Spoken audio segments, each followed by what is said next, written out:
सुबह सुबह फ़ोन बज उठता है। हेलो, कौन? जी, क्या? अम्मा? नहीं, अम्मा नहीं रही।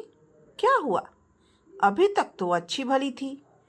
मौत किसी से बोल कर आती है क्या? अब लाख रुपए समझो कहीं नहीं गए। अब तो निकलने की तैयारी करो, वरना यही समाज हमें जीने नहीं देगा। जल्दी करो। सभी एक आलीशान गाड़ी में बैठ जाते हैं। कुछ ही घंटों में गांव में एक खंडहर जैसे मकान के सामने गाड़ी रुकी। बाकी 3 भाई भी अपने परिवार के साथ पहले से ही वहां पहुंच गए थे। बूढ़ी माँ बाहर जमीन पर पड़ी हैं। तो क्या आगे क्या करना है? करना क्या है ये कहो। निपटाना है। इतनी गर्मी है, ना लाइट है ना पंखा है। हे भगवान, कहाँ फंस गए? अंदर चल के देखें, कोई खजाना तो नहीं गाड़ रखा है। सभी हंसते हुए अंदर जाते हैं। घर के अंदर जाते ही टूटी फूटी एक चारपाई पड़ी थी। कुछ बर्तन, घर के अंदर अनाज के नाम पर थोड़ा सा आटा, 2 भेली गुड़ और एक छोटी सी प्याली में तेल रखा था। बस यही थी उस बूढ़ी अम्मा की पूरी दुनिया। कल अम्मा तो बिल्कुल ठीक थी, पास के घर में शादी थी तो वहां से गुड़ तेल पाकर खूब खुश हुई थी। और आज ये सब। बरसात में छत से पानी गिरता था। पूरी रात कोने में दुबकी बैठी रहती, पर किसी से कोई शिकायत नहीं थी। कई बार तो भूखे पेट ही सो जाती थी, पर किसी से कोई शिकायत नहीं करती।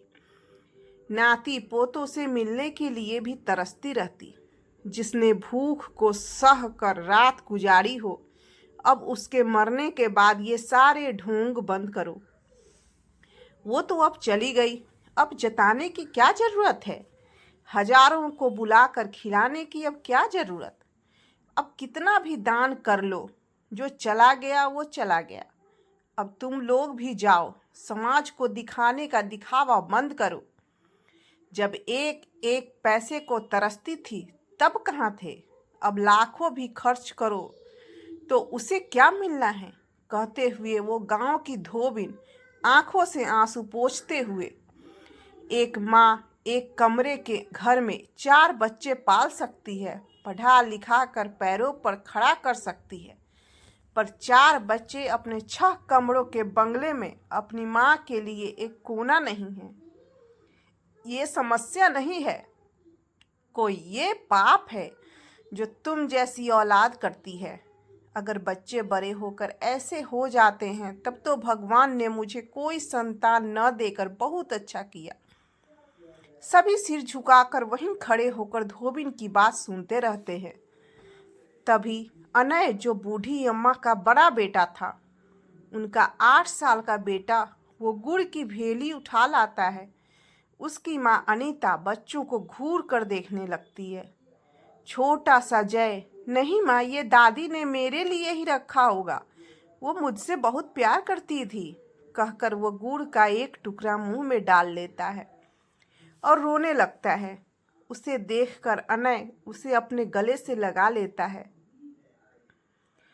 यह समाज की एक बड़ी समस्या है। जो माँ बाप अपने बच्चों के लिए खुद ही कुर्बानी दे सकते हैं, उन्हीं के बच्चे बुढ़ापा में दर दर की ठोकरें खाने के लिए छोड़ जाते हैं। पूरा परिवार काम निपटा कर शहर लौट गए और एक राहत की सांस लेते हुए, चलो फुर्सत हुई, अब ना अम्मा रही ना कोई मुसीबत, क्यों जी? और एक कुटिल मुस्कान के साथ सब हंसते हुए चले जाते हैं और रह जाता है अम्मा का वो टूटा फूटा सा घर, जो अभी भी अपने बच्चों के लिए हमेशा हमेशा के लिए खुला छोड़ गई। अगर आपको मेरी कहानी अच्छी लगे तो प्लीज़ मेरे चैनल को सब्सक्राइब कीजिए और मेरे इस पोस्ट को लाइक कीजिए। धन्यवाद।